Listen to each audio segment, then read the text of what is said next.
কি ব্যাপার হচ্ছে কি?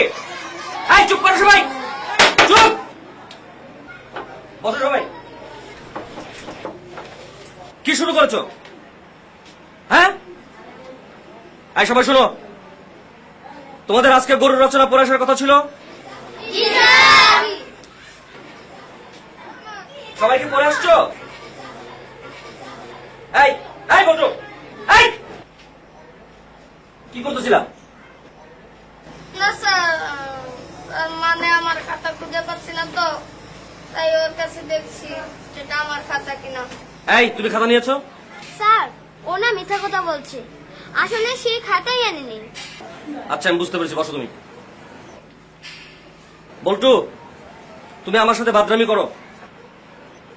আজকে তোমাকে আমি বুঝাবো কত ধানে কত চাল। একটা শর্তে তোমাকে আমি মাফ করতে পারি, তুমি যদি সবার সামনে গরুর রচনাটা গড়গড় করে বলে দিতে পারো, তাহলে তোমার সব শাস্তি মাফ। বলো। গরু একটি গৃহপালিত পশু, কিন্তু এরা গৃহপালিত পশু হলেও গৃহে এদের পাওয়া যায় না। তবে কুরবানির সময় হাটে অনেক গরু ওঠে। কুরবানি মানে নতুন নতুন জামা কাপড় কিনে আনা। স্যার দেখান কেমন করছে। এই চুপ। তা বুকে বলছি যে আমার জন্য 4টা কাপড় না কিনে দিলে আমি ঈদ করবো না।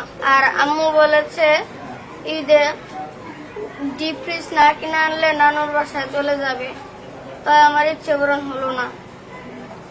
আর ঈদের সময় গরুর গোশত খাবো আর স্যারকে দাওয়াত দেবো। তোমরা যারা বল্টুর মতো ক্রিয়েটিভ ভাবে গরুর গল্প বলতে চাও, তারা প্রাণ ফ্রুটো কাউ গরু কন্টেস্টে অংশগ্রহণ করে ক্রিয়েটিভ গরু রচনা লিখে ইনবক্স করো প্রাণ ফ্রুটো ফেসবুক পেজে। আর তাদের মধ্যে সেরা 100 জন কাউ গরু পাবে প্রাণ ফ্রুটোর পক্ষ থেকে কোরবানির ঈদের বাজার।